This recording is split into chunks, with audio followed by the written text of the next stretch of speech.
tenemos una invitada especial hoy. Sí, precisamente, como es conocido, todos los lunes hablamos de política, estamos en año electoral, estamos en año político. Entremos en política. Ya le vamos a dar la bienvenida. Bueno, hagámoslo oficial. Doña Natalia Díaz, exministra de la Presidencia. Vamos a ver si es fundadora del partido Unidos Podemos. Vamos a averiguar si ahorita ya podemos decirle candidata. Hay que esperar, ¿o no? Hay que esperar a la ratificación de la Asamblea Nacional del partido.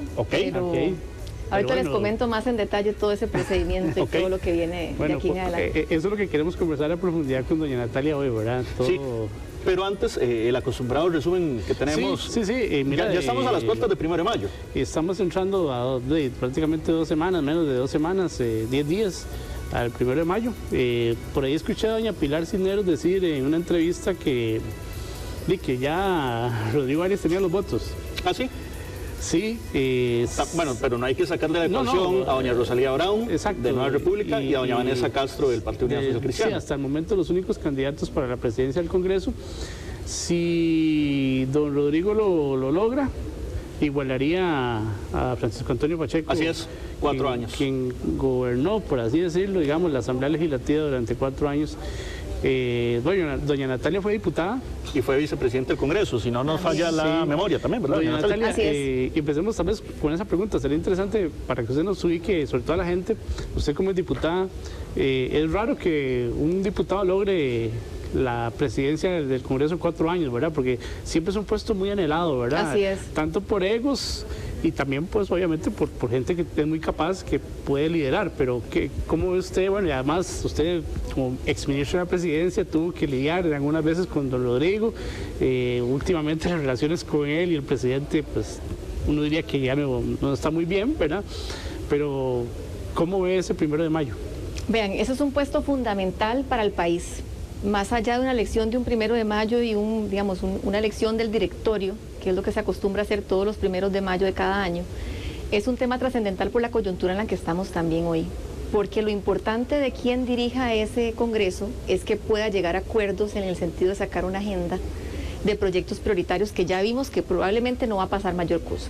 O sea, esa es mi lectura política en este momento. Yo veo que el ambiente político está muy tenso, es lo normal entre los poderes de la República, eso sí lo digo, desde que fui diputada en su momento siempre ha habido roces entre los diferentes poderes, ejecutivo, legislativo, pero aquí lo que se necesita es alguien con liderazgo para que pueda llevar a buen puerto todos los proyectos de ley que están pendientes de votación, inclusive en materia de seguridad, que para mí es prioritario, creo que para el país entero. Algunos han salido, otros de los más importantes no. Y yo creo que en el caso de don Rodrigo, a quien yo le tengo estima en el sentido de que trabajé con él y tuvimos una buena relación, yo siento que hay personas que deberían asumir ese rol que no sean él y ver quién más podría estar ahí. Es difícil en la coyuntura en la que está, pero yo creo que también hay que pensar en cómo refrescar eso, en la línea de tener ese liderazgo, la firmeza, ¿verdad? Todo ese dinamismo para mover la agenda legislativa, porque a pesar de que ha sido una persona de consensos en algunos de los puntos, la etapa crítica de hoy amerita un liderazgo diferente y esa es mi lectura de ese 1 de mayo. Faltó diálogo entre ambos poderes, más allá de la figura del Ministerio de la Presidencia, ¿cuál usted asume? ¿Faltó diálogo? Bueno, a ver, cuando estuve logramos acuerdos importantes en aquel entonces, ¿verdad? Por ejemplo, jornadas excepcionales, la ley de eurobonos, que permitió tener estabilidad en las finanzas públicas del país durante toda esta administración. También tuvimos proyectos relevantes en materia de poder terminar la construcción de la carretera San Carlos y avanzar un poco en eso, igual que lo de Circunvalación Norte, cambiar terrenos que permitan que eso avance y es lo que se ha concluido hasta la fecha. Y muchos más que no vienen al caso porque es una lista importante de proyectos, pero también falta patriotismo en el país. ¿Por parte de quién? En general de la política, mi percepción. Y lo digo ahorita, no solamente en el cargo que estuve como ministra de la Presidencia, sino hoy en que la gente está pensando en qué me afecta a mí si yo voto esta iniciativa o a mi partido. Y no necesariamente si el proyecto es bueno para el país o no lo es. Entonces, usted tiene que votar proyectos porque son buenos, punto. Si usted ve que es un proyecto que va a ayudar y con el que usted esté de acuerdo, independientemente de quién presente la iniciativa, eso debería ser un tema irrelevante. Ahora, muchas veces y sobre todo en época electoral como la que estamos viviendo, que ya se acerca para octubre de este año oficialmente la campaña, obviamente eso va a incidir y va a afectar en la negociación política. Entonces, ahorita también en ausencia de un Ministerio de la Presidencia, eso dificulta aún más las negociaciones. Doña Natalia, su paso como ministra de Presidencia, bueno, es un puesto también muy clave, ¿verdad? El de ministro de la Presidencia, porque se dice que es como el escudero del gobierno. Sin embargo, uno lo sintió desde la cobertura legislativa, que tal vez usted no tenía la presencia mediática, inclusive, aunque tal vez sí la tenía, digamos, en reuniones, en negociaciones. El tema de eurobonos, como usted bien lo dice, creo que fue de los más significativos. Pero uno siente que tal vez había como una especie de que doña Pilar la opacaba, ¿verdad? En ese rol. Incluso en muchas ocasiones se dice que doña Pilar Cisneros es la vocera oficial. Sí, bueno, ahorita ella lo dice oficialmente, pero tal vez en ese momento estaba la figura de doña Natalia y doña Pilar, uno la sentía como que salía como hacer ese rol, o parte de lo que usted se supone debería hacer, aunque sí lo hacía y entendíamos bien que tal vez no tan mediáticamente. ¿Eso fue algo que usted interiorizó? ¿Lo sintió así? ¿Lo planearon así? ¿Cómo fue esa labor?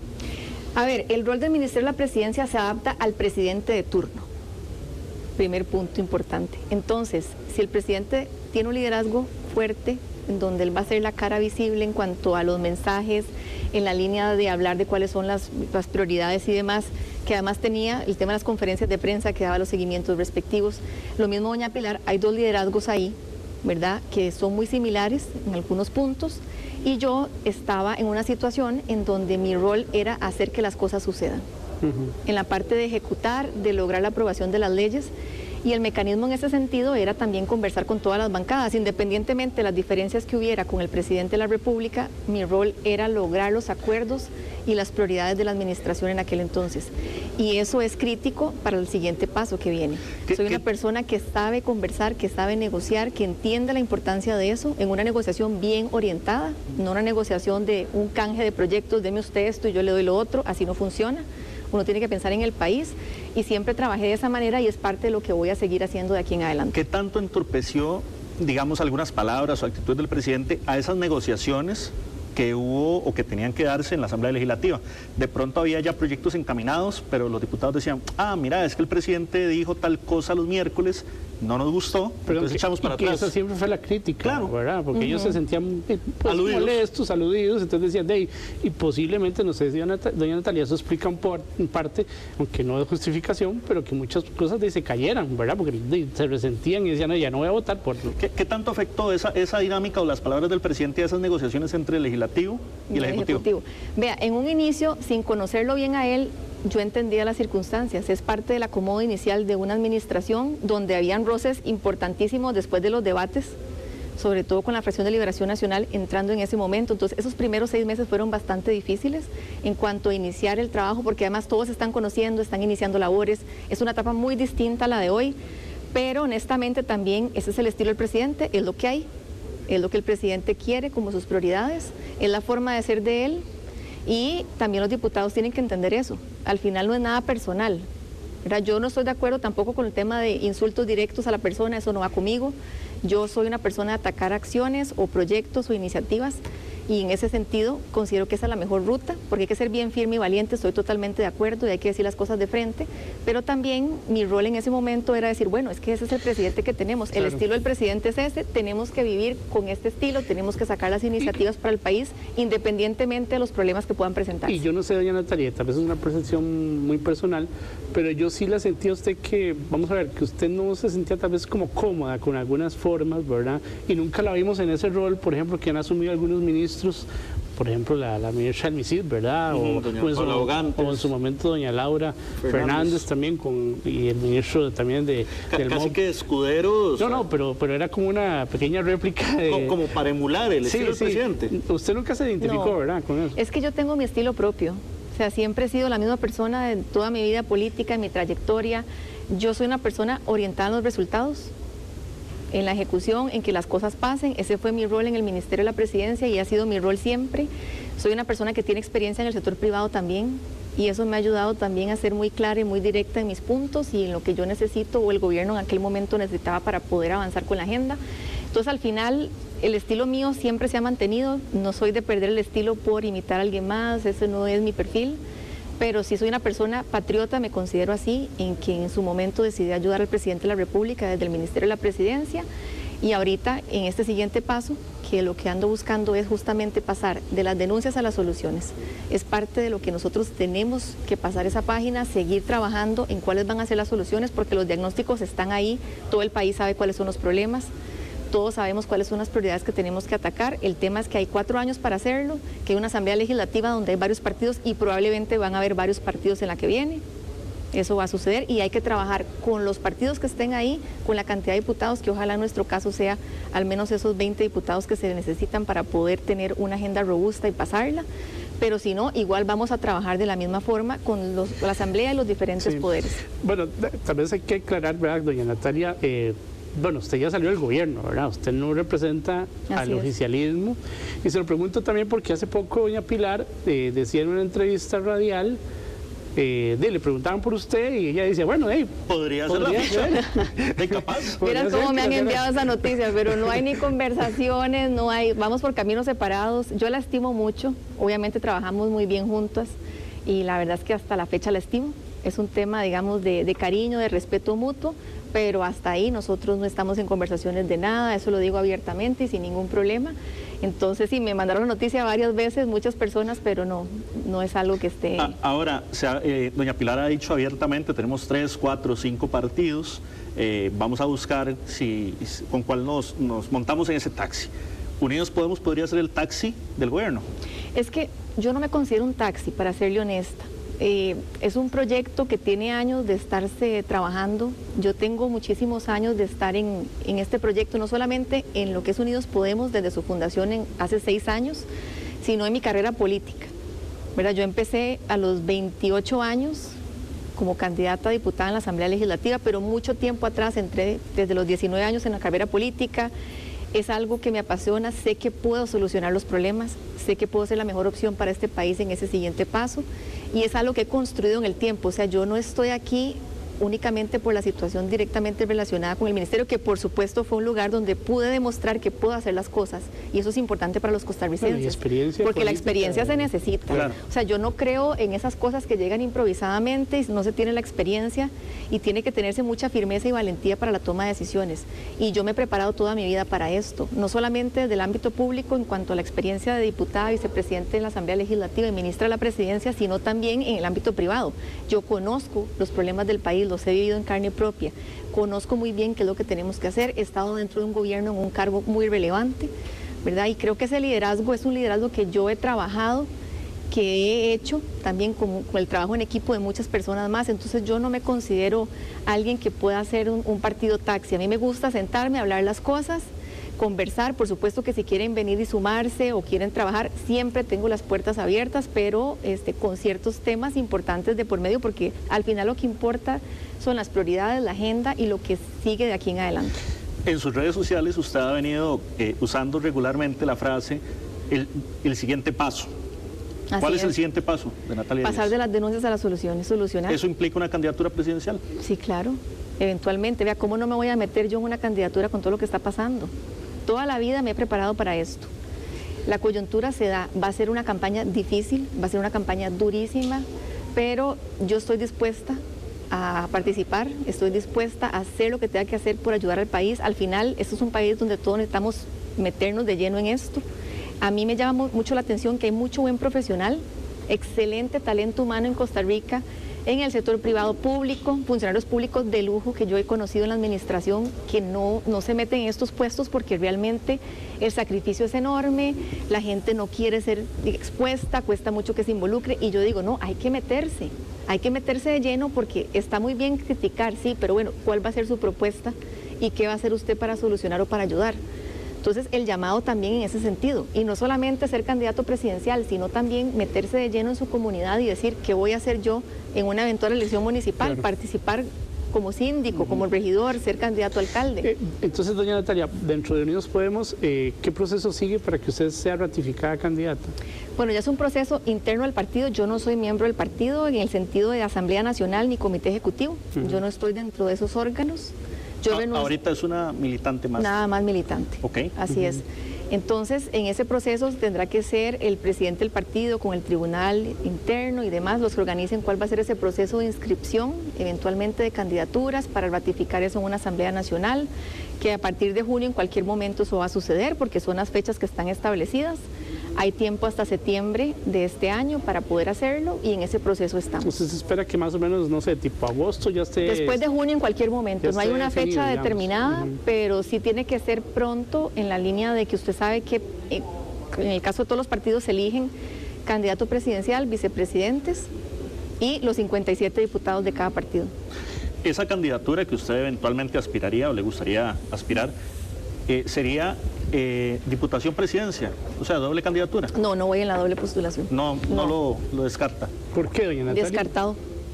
Vean, yo ya estuve en la Asamblea Legislativa, tuve la experiencia no solamente en esos 4 años y uno de ellos también vicepresidente del Congreso, sino que también tuve mi rol como ministra de la Presidencia, que es casi estar involucrado al 100% dentro del Congreso. Quiero dar espacio a otras personas para que participen, pero además porque yo creo que tengo la oportunidad de llegar a esa presidencia de la República. Esa es mi apuesta en el buen sentido, decir, vamos a trabajar por esto, yo no puedo desenfocarme y decir, si no quedo aquí, voy allá. No me gusta eso, lo hice la vez anterior porque era una circunstancia muy diferente. El partido era un partido que estaba iniciando, tenía más o menos, digamos, 2018 se conforma, unos 4 años de haberse fundado, primera vez que participábamos en una elección y ahora las condiciones son otras. Y yo digo, o voy a la presidencia o me voy a mi casa. O me voy al sector privado, pero sí, no voy en la doble. Entonces, bueno, renuncia a la doble postulación, que también ha sido una polémica en este Congreso, porque se ha hablado de una reforma, ¿verdad?, para eliminar esa posibilidad. Porque, bueno, algunos dicen que sí, la utilizan para, si no quedo presidente, voy a la Asamblea, ¿verdad?, por lo menos. Así entonces, ha sido toda una polémica y entonces iría solo como candidata presidencial. Sí, la doble postulación no iría en la doble postulación. Okay. Vos sabes que hubo algo muy interesante que dijo doña Natalia, que ella dijo, vamos a ir por 20 diputados. Sí. Cuéntenos, doña Natalia. Claro. ¿Es posible eso, doña Natalia? Es posible, esto sí es un número posible. ¿Ah, sí? ¿Por qué? ¿Cómo? Cuéntenos. ¿Qué trabajo están haciendo, digamos, a nivel de comunidades y más? Visita a comunidades, también convenciendo a líderes. Yo siempre he trabajado mucho de la mano con líderes comunales. De hecho, en el tema de alcaldías, en que yo no estuve presente, porque obviamente tenía una prohibición, yo había renunciado al partido y estaba como ministra de la presidencia, ahí el partido hizo un muy buen trabajo en la línea de buscar los mejores líderes de las comunidades para poder sacar esa cantidad de alcaldías. Fueron 9 gobiernos locales, alcaldes, 2 intendencias, y la gente se pregunta, bueno, ¿y cómo lograron un resultado? Buscando a la gente, que la gente vea como creíble, un buen candidato, alguien que represente a esa comunidad o a ese cantón. Esa es la clave al final, que la gente sienta que hay una conexión y que esa persona va a colaborar de lleno con el cantón para sacarlo adelante. Entonces, yo me involucro mucho en esas visitas. Al final, todo dependerá también de cómo se va desenvolviendo la campaña. Probablemente hasta diciembre, enero, la gente va a ir tomando una decisión. Quiero preguntarle eso porque, bueno, es interesante, ¿verdad? Pensar en 20 diputados es una cifra bastante buena. Digamos, ahorita ni Liberación Nacional tiene ese número, ¿verdad? Aunque sí lo ha conseguido en el pasado. Pero, doña Natalia, también un poco porque se han dado últimamente renuncias al partido, ¿verdad? Sobre todo de puestos de alcaldías que llegaron, ¿verdad? Donde ustedes... Bueno, sí, la alcaldesa... La de Ana Macala, sí. Ana Matarrita Macala. Pero bueno, ustedes tuvieron un muy buen proceso en esa municipal que sorprendió, bueno, de hecho el alcalde de mi comunidad, que es de Unidos Podemos, don Eric. Eric Jiménez. Bien, te puedo decir, no puedo mentir, ¿verdad? Sí, la verdad que lo hace bien. Y no es espacio político pagado, por si dicen que... Pero bueno, la pregunta es un poco cómo lograr, digamos, si se han dado pues esos movimientos. No sé si también, doña Natalia, usted ha sentido que... el oficialismo de alguna forma ha querido como meter mano ahí para truncar algunas cosas o jalar, digamos, algunos liderazgos. ¿Cómo ha sentido eso? Bueno, primero hay una prohibición expresa de que no se puede meter en política. Mira, en el caso del presidente de la República, obviamente eso es un hecho, él no puede participar, lo mismo en mi caso cuando fui ministra de la Presidencia. El caso directamente de las diputaciones sí se pueden involucrar de lleno en las campañas, eso no es ningún inconveniente. Pero, a ver, yo creo que todos los partidos sufren de esas situaciones, no es nada nuevo, yo lamento mucho lo que sucedió, ¿verdad? Sin embargo, el argumento que da no tiene ni pie ni cabeza. Ella habló de la alcaldesa de Limón, así es, y al final, pues ahí seguimos trabajando. Nosotros tenemos en este momento salieron 11 gobiernos locales, ella al final decide irse. Las razones que dan, honestamente, no tienen mucho sentido porque lo que ella habla es que no se da lugar a afrodescendientes, pero bueno, ella es la primera mujer afrodescendiente en ser alcaldesa de Limón. ¿Qué mejor que eso? Un partido que le abrió las puertas directamente. Entonces, decir eso realmente yo creo que buscó una excusa para no decir lo que realmente cree. ¿Y qué es lo que eventualmente ¿Verdad? cree? No tengo la menor idea, pero lo que le quiero decir es que lo que dijo públicamente no se fundamenta en nada y justamente por ella ocupar ese cargo con más razón. Y doña Natalia, bueno, perdón, ¿están esos candidatos a diputados ya? ¿Los están buscando? ¿Cómo están haciendo con los perfiles? Porque claro, la gente se queja mucho de eso, ¿verdad? De que llega gente con nula preparación a veces sobre temas de cómo se maneja no solo el Congreso, sino de cómo es la negociación política dentro del Congreso. Por eso hay un tema ahí, ¿verdad? De que si debería haber carrera política o no, ¿verdad? O sea, tenemos una carrera diputadil, digamos, que un diputado pudiera ser... Sí, más allá de un curso de una semana. Sí, exacto. Aunque algunos toman hasta 2 años en aprender cómo se trabaja en la Asamblea. Pero bueno, específicamente, ¿qué está haciendo usted o el partido para buscar esos perfiles idóneos? Vea, me estoy tomando bastante de mi tiempo en eso. En eso y en pensar quiénes son los vicepresidentes. Porque yo que tengo la experiencia de haber estado ahí, yo conozco qué perfil se necesita. Al final, primer punto, una persona leal. No es incondicional. No es una persona que usted le va a decir haga esto y lo no. Que piense, que aconseje, que tenga un criterio y que juntos podamos lograr cosas importantes. Entonces a mí me gusta eso. Obviamente tiene que ser personas que compartan también la visión que yo tengo, que compartan los principios del partido, que sea gente que tenga principios y valores. Es difícil encontrar esos perfiles en la política, es muy complejo. Y a veces cuando usted quiere traer gente que no es de la política, le dicen que no. No porque no sea una buena opción, sino porque la política en sí no atrae mucha gente para participar. Porque si en el sector privado hay buenos profesionales, están ganando mucho más que ir al Congreso, tienen compromisos familiares, tienen situaciones complejas, no van a ir a exponerse ahí, hay muchas cosas de por medio.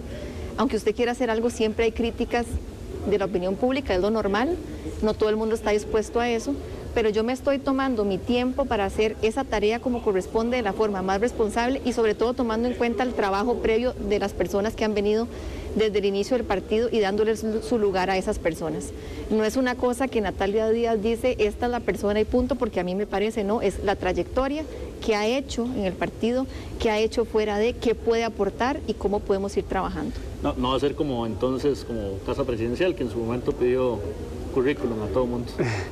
Bueno, de hecho, esa labor en algún momento se la tuve que hacer, o sea, pero yo creo, pero hay que revisar ese procedimiento. O sea, una cosa es que yo lo hiciera por ser la encargada de transición y otra es que yo lo haga. Porque una cosa es ser ministro y otra cosa es ser presidente y tomar las decisiones directamente uno. Yo tengo la suficiente experiencia para determinar, y sobre todo estando desde adentro y viendo cómo funciona el gobierno, quiénes son las personas idóneas para esos cargos. Y además tengo muchos años en esto, conozco el sector público, conozco cómo funciona y eso me ayuda muchísimo en esta etapa. Yo quería hacer una pregunta, doña Natalia. Usted habla de 20 diputados, sí. ¿ok? Digamos, en un escenario supuesto, llegan los 20 diputados de Unidos Podemos, ¿cómo hacer para que se mantengan? Que eso es otro tema. Porque vamos a ver, hemos visto, por ejemplo, agrupaciones políticas que llegan con una cantidad de diputados y un pronto a otro se desgranan y quedan como independientes. ¿Cómo va a ser en ese escenario que lleguen 1, 5, 10, 20 diputados, los que el pueblo así decida, para que se mantengan con la bandera de Unidos Podemos? Vea, mi mejor esfuerzo lo estoy haciendo ahorita buscando esos perfiles de la forma en la que les estoy comentando. Y explicándoles que nadie puede, o sea, que si en este momento, en el momento en que conversemos y digamos, bueno, ustedes están dispuestos a esto, esto y esto, alguno diga, no, es mejor que no participe. Y ser transparentes en eso, porque al final, usted a lo interno de una fracción, usted puede tener muchas diferencias, igual que al interno de un gobierno, que es normal, que tal vez el presidente tiene algún ministro, tiene alguna observación, y eso es normal, está bien, es saludable que eso pase. Pero cuando se toma la decisión, todos tienen que ir por esa decisión, porque es una disciplina estratégica, tanto desde la Asamblea Legislativa como desde el gobierno. Cuando se llega al Poder Ejecutivo, usted tiene un grupo de proyectos de ley que quiere impulsar y llevar al Congreso. La fracción tiene que saber cuáles son esas iniciativas y nadie puede llegar y presentar esas iniciativas por ellos mismos. Al final es una fracción que tiene un objetivo de gobierno, que al final es un objetivo país. Eso es lo que yo creo que debe suceder con un Congreso. Ahora, que yo le pueda decir aquí que yo garantizo que todos se quedan, no puedo garantizarlo porque yo no puedo controlar al 100%, claro. Pero sí voy a hacer mi mejor esfuerzo porque los perfiles sean los idóneos para esos cargos. No sé si tenemos que ir al corte ahorita, sí, pero... Yo creo que tenemos que ir al corte. Pero algo muy rápido con doña Natalia. ¿A usted le tocó recomendar a doña Laura Fernández en algún momento? Porque ya la conocía, ¿verdad? Yo la conocía cuando estuve en el Congreso, cuando ella fue asesora de don Mario Redondo, sí, claro. Que era compañero mío diputado. Y al final, pues eran varios nombres que sugerían varias personas, gente que enviaba por correo electrónico, entonces se hacía una lista en aquel momento de cuáles eran las personas y de ahí el presidente pues tomaba la decisión final. A la gente cree que es que uno elegía y al final, vean, la decisión es del presidente, nada más. Claro. O sea, él toma la decisión, el presidente es quien define quién es ministro, aquí no es que había un grupo de 5 o 6 personas diciendo quién quedaba y quién no. No, y se lo pregunto porque podría ser su contrincante en esta campaña, ¿verdad? Bueno, ella como el oficialismo y usted en Unidos Podemos. ¿Usted tiene buena relación con doña Laura? A ver, la veo como una compañera de gabinete en aquel momento. Yo la verdad no sé qué decisión van a tomar, ella ahorita no es candidata, hay que esperar a ver qué sucede, cuál va a ser el partido, el candidato. Lo pronto es que yo me enfoco en lo que yo tengo que hacer. Para mí eso es lo importante, yo no puedo estar pensando en qué van a hacer los otros. Yo creo que se le va uno el día pensando en qué va a pasar aquí y allá. Yo creo que uno tiene que trabajar en su proyecto y en lo que quiere impulsar y enfocarse en eso. Independientemente de la circunstancia, nosotros vamos hacia adelante. Vamos a ir a corte, don Marley, pero me gustaría dejar planteada una pregunta. ¿Podría ir en coalición, en alianza, pacto de cara al 26? Esto es Asiento Extra y ya volvemos. Natalia Díaz, hablando un poco de política, pero Aarón, tenemos una noticia de última hora. Parece que el volcán Poás está registrando una fuerte erupción hace unos minutos. Sí, pronto yo creo que vamos a pasar la imagen, sí. Don Barley, y ya casi los compañeros de producción la tienen. Ya tenemos equipos de Grupo Extra en camino a la zona y bueno, estaremos informando en cualquier momento pues los datos que ofrezcan en este caso tanto la Comisión Nacional de Emergencias como las universidades que mantienen siempre monitoreado pues estos fenómenos, pero repetimos, hubo una fuerte erupción hace pocos minutos del volcán Poás. Hay que decir que el coloso pues ya venía en constantes erupciones, en constante movimiento. Había alertas de que... Pero sí se registra una muy fuerte columna de gas y ceniza, al menos en las primeras imágenes. Por lo menos en las imágenes que estamos viendo aquí momentáneamente, ya las vamos a tratar de poner acá al aire. Pero esa es la información que está ahorita. Igual a la gente que se mantenga informada porque claro. Ya equipos de Grupo Extra se están desplazando hacia la zona de Alajuela. También hacer un llamado a la calma, creo que es importante, no caer en pánico innecesario. Pero bueno, esto ya se venía preveniendo también de que podía suceder, entonces vamos a esperar a ver qué tan importante es el movimiento que se está generando hasta este momento. Pero bueno, acá así es, porque tenemos a doña Natalia Díaz y tenemos varias preguntas ahí, picantes. habíamos hablado de coaliciones. Bueno, ya ahí vemos algunas imágenes. Bueno, aquí tenemos algunas imágenes. Antes de seguir con doña Natalia, sí que tenemos algunas imágenes de la columna esta de gas y ceniza. De gas y ceniza que se ha registrado hace unos pocos minutos en el volcán Poás. Eso es hace segundos. Es información en desarrollo, tal como se observan las imágenes, la columna se ve desde el centro de Alajuela y pues esa es la información preliminar que estamos teniendo. Aún las autoridades pues, no han emitido todavía algún informe, pero estamos a la espera de que lo hagan. Repetimos, pues eso ocurrió hace unos minutos en el volcán Poás y estamos a la espera de más datos. Tenemos también reporte, vemos ahí la columna, tal como ustedes mencionaban, y pasamos a ver algunas imágenes del Vaticano, que es una de las noticias del día sin duda alguna. Pero más allá de eso, a nivel local, se registra una fuerte erupción del volcán Poás. Tenemos reportes desde Alajuela, desde San Joaquín de Flores, Santa Bárbara y otras zonas cercanas. Nuevamente hacer un llamado a la calma a todas las personas, esperar las recomendaciones de las autoridades de la Comisión Nacional de Emergencias. Tenemos en imágenes o teníamos algunas imágenes de la Red Sismológica Nacional. Impresionante las imágenes, ¿verdad? De esta erupción que se ha dado hace pocos minutos en este volcán.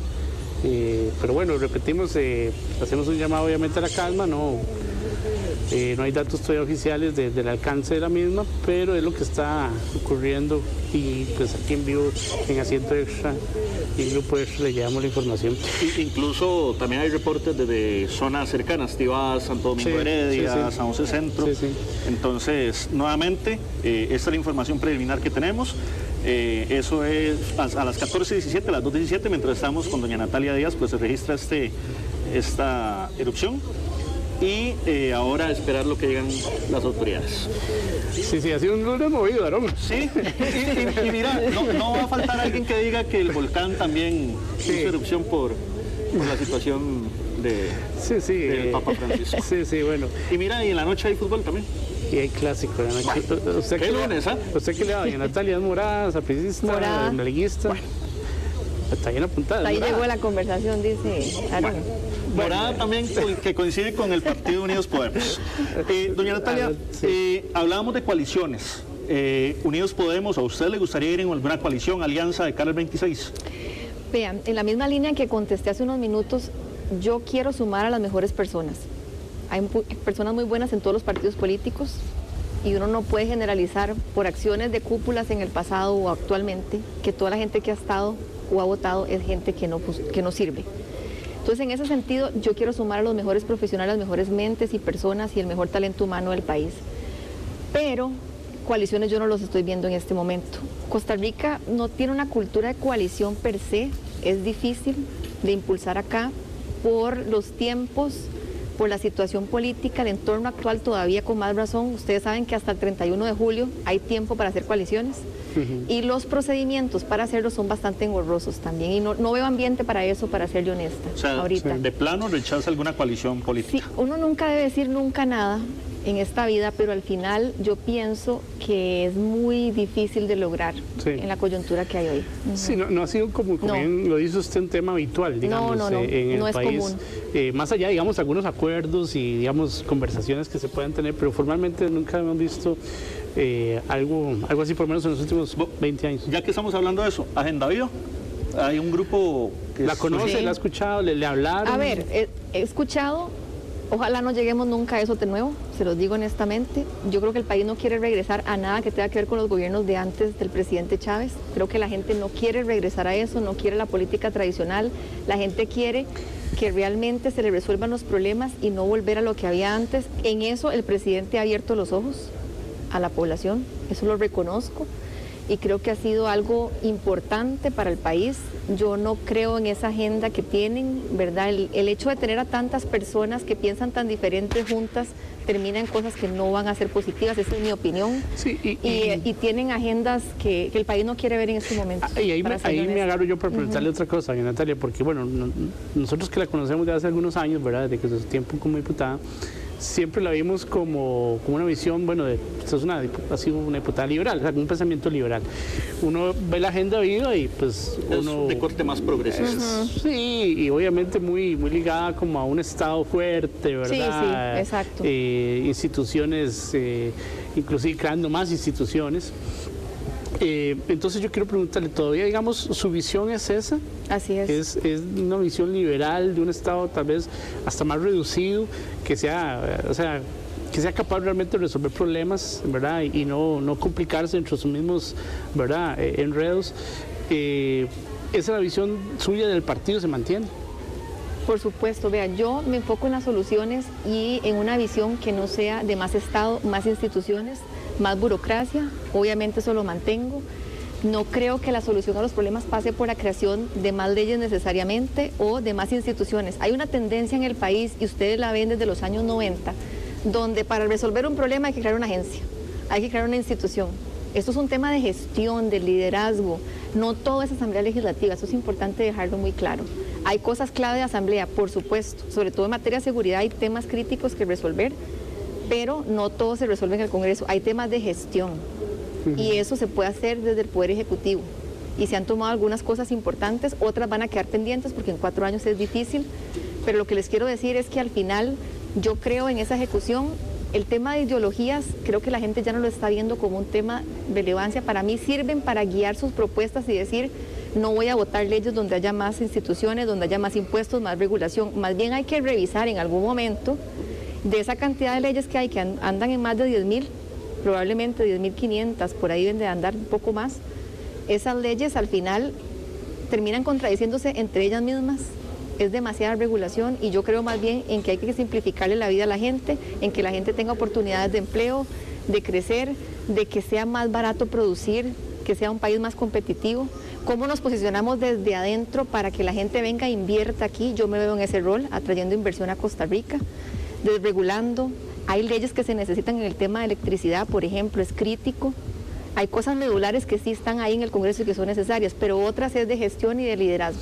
¿Cuáles instituciones consideraría usted cerrar? Vieras que eso es una tarea compleja. Primero, hay que sacar los diputados, primer paso. Cuando usted tenga eso, usted podrá saber si puede lograr los 38. Vea lo que pasó con la venta al Banco de Costa Rica, el famoso proyecto de ley que se presentó, que se archivó. El bloque que iba a votar eventualmente una iniciativa de estas que digamos que usted ve que podría votar un proyecto de ese tipo, sumaba 32, hacían falta 6. Entonces hay que ver si realmente los 38 se pueden conformar, porque una sola fracción no va a sacar esa votación solita. Se necesita hacer negociaciones en lo que yo tengo mucha experiencia. Y yo me veo en ese rol directo desde la presidencia, pero además de temas de asamblea me veo en la parte del Ejecutivo buscando las soluciones y moviendo para la línea de poder hacer cosas desde ahí, porque no todo es Congreso. Hay cosas que se pueden hacer sin asamblea legislativa y se han venido haciendo muchas. Otras van a quedar, como les digo, pendientes. Tal vez, obviamente, son preguntas muy amplias, pero si nos puede resumir más o menos cuál sería su línea de solución a problemas muy puntuales que tiene ahorita el país. El tema de inseguridad, así es, el tema de salud pública, ¿verdad? El tema de educación, que me parece que este gobierno lamentablemente no logró resolver. No, ni siquiera hubo ruta. Sí. Y bueno, obviamente la economía y el tema del crecimiento, el empleo y demás, pero por lo menos, ¿qué líneas tiene usted ya más o menos definidas de cómo enfrentar esas situaciones? Vea, prioridad, seguridad. Tema de la ley de migración es un tema, migración y extranjería. El tema de la deportación, para mí es un tema crítico a resolver. El tema de control de las fronteras, el control territorial. Pero endurecer, por ejemplo, ¿qué pasa leyes hoy? Migratorias para ¿qué? Sacar... Nosotros somos un país generoso y solidario. Hay convenios internacionales, hay cosas de por medio, entendemos que eso sea así, pero para quien viene aquí a trabajar y a aportar. Si usted viene aquí a delinquir o a matar gente, usted tiene que salir de Costa Rica. ¿Qué pasa ahorita? Que cuando los agarran así, tienen que cumplir la pena dentro de Costa Rica, y hasta que usted cumpla la pena en cárceles de Costa Rica, usted lo puede sacar del país. Esas cosas hay que revisarlas. ¿Usted cambiaría esa Por supuesto que digamos? sí. O sea, eso es un tema medular, y la protección de las fronteras. Por ejemplo, el tema biométrico, en lo que son aeropuertos, fronteras terrestres, todo eso es necesario. Ver quién viene aquí, si viene gente con antecedentes penales, ¿por qué los estamos dejando ingresar? ¿Y por qué las fronteras son tan porosas? Ahora, el tema, eso es migratorio, que para mí hay que revisarlo. Después, el otro punto es dignificación de la fuerza pública. He escuchado candidatos que dicen que únicamente se resuelve con más policías. Sí, eso lo dijo Álvaro Ramos, por ejemplo. Vea, un policía se tarda en formar en promedio 9 meses.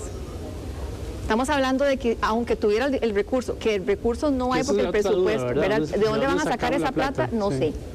Pero no hay margen, porque el presupuesto está muy rígido. Hay que modificar las leyes para hacer eso. Entonces, en ese sentido, usted agarra y dice, bueno, voy a crear 800 plazas. Ahí llega 9 meses de formación.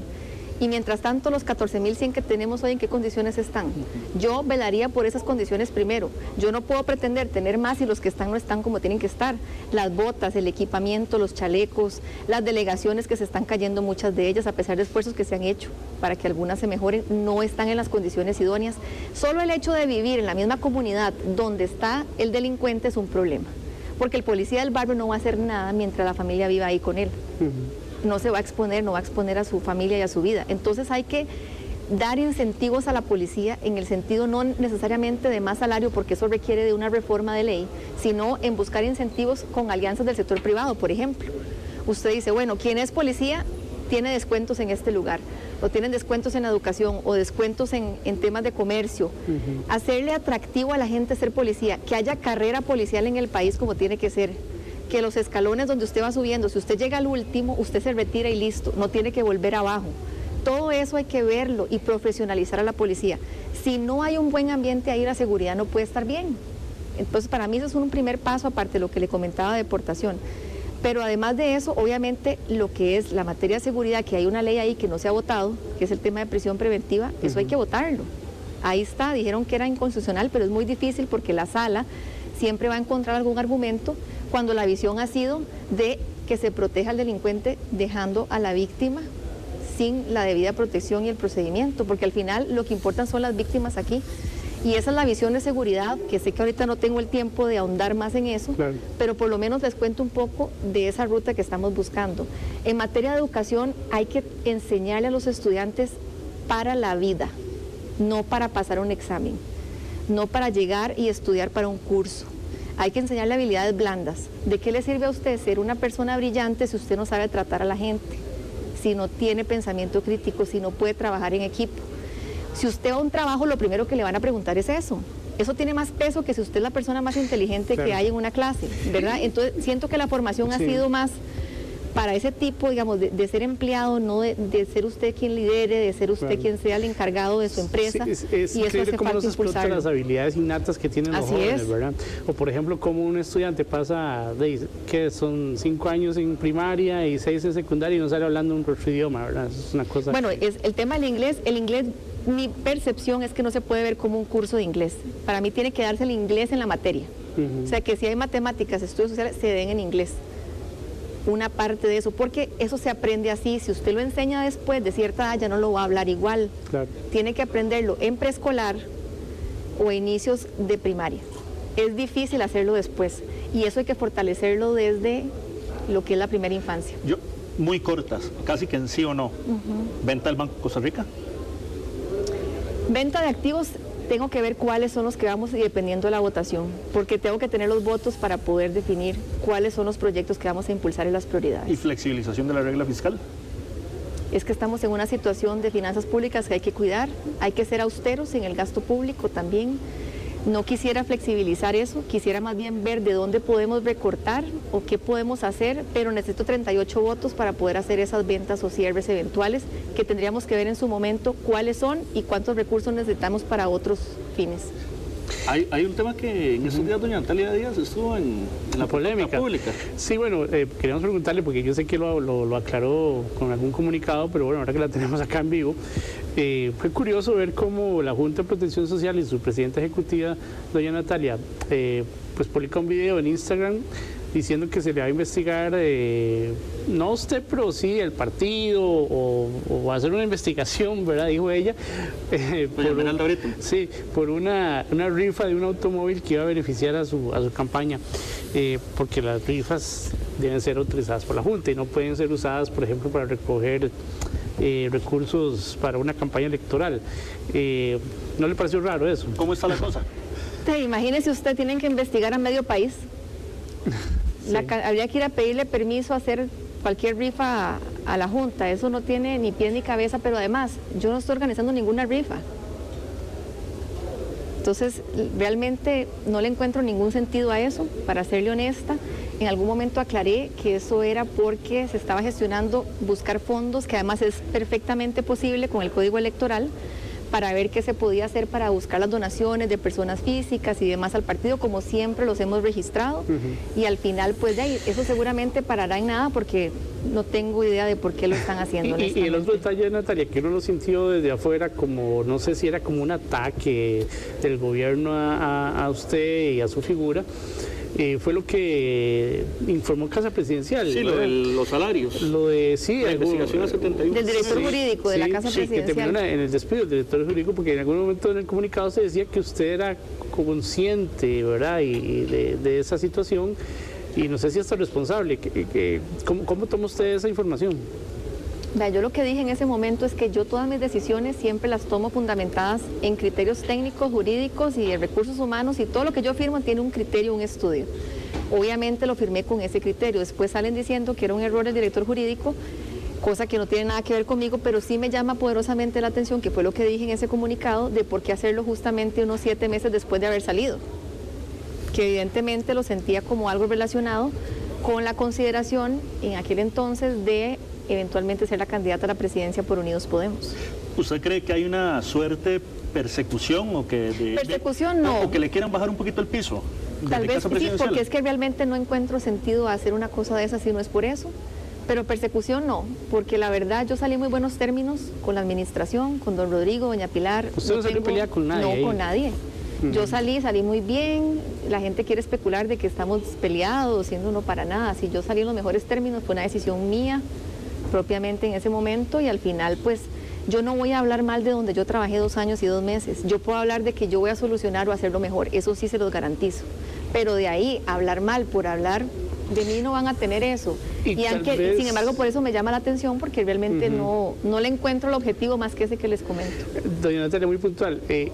Un acierto de esta administración y un error de esta administración, ¿cuál le señalaría usted?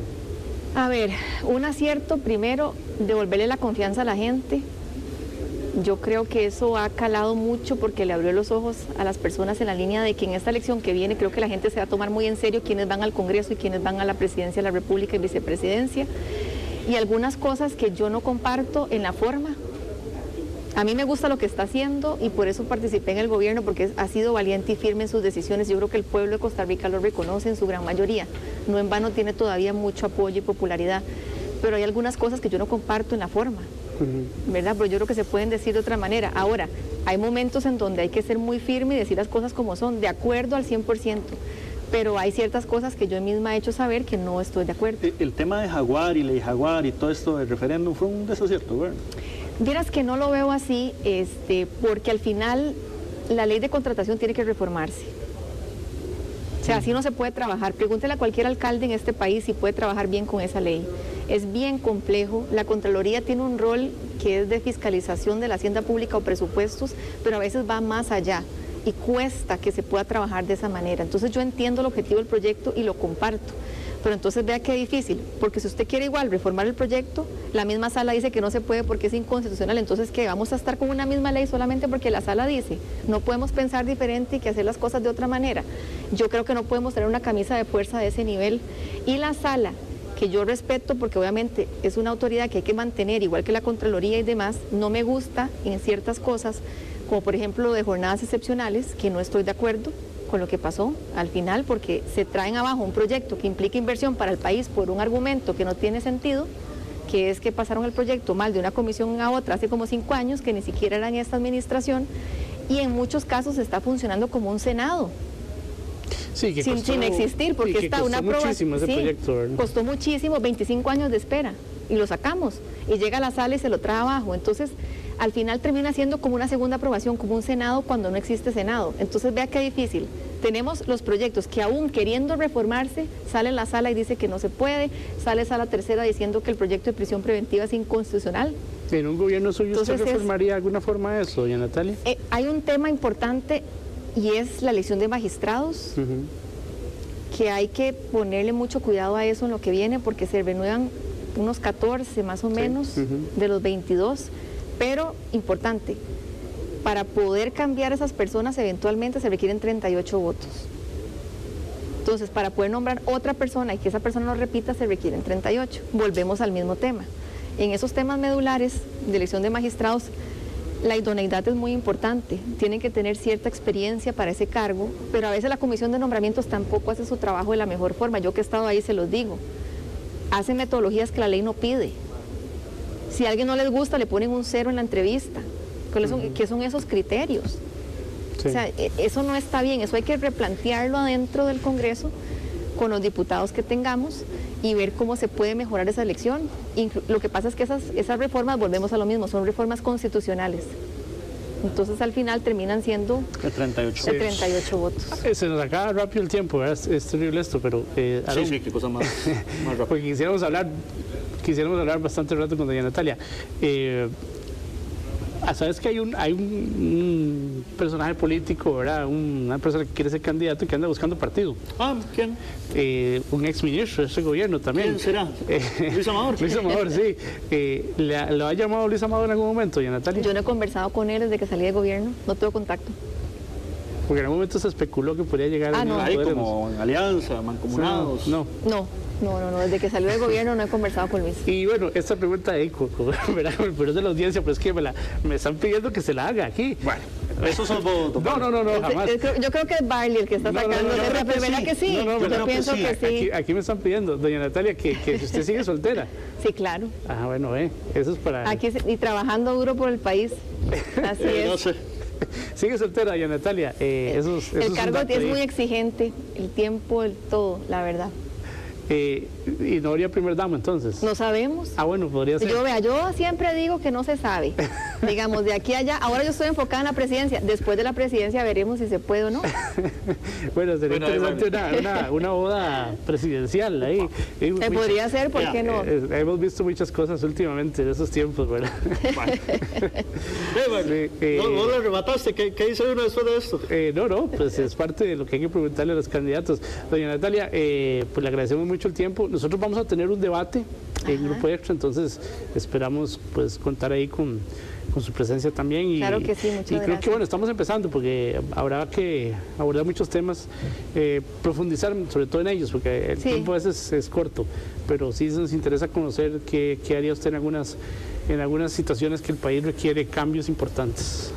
Sí, no sé, uno que dice, no me dejaste. No, está bien. Se quedó sin cierre, hoy ya, el partido. Es que, mira, yo ¿Vos no tenés sé algún ni qué- interés en ese partido hoy de fútbol? No, Bueno, pero en lo que sí, evidentemente hay un interés. Bueno, doña Natalia, muchísimas gracias A usted, más bien, por por ese la espacio. La invitación. verdad fue un espacio bastante jovial.